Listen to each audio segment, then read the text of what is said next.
So hey guys, in this video I'm gonna show you how to use Photoshop absolutely for free without even downloading it. Yes, you heard it right. For free without even downloading.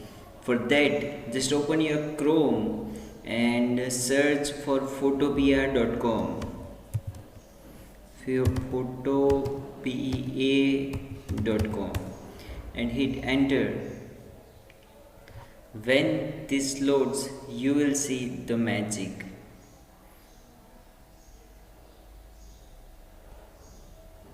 Yeah, it is.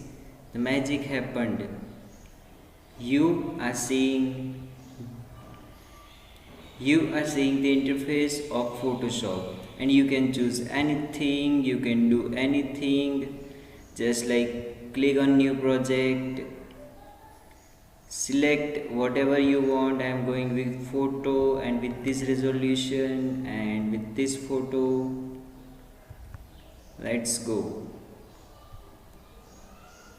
So we have it over here. You can cut this, crop this, you use anything. Every feature of Photoshop is here.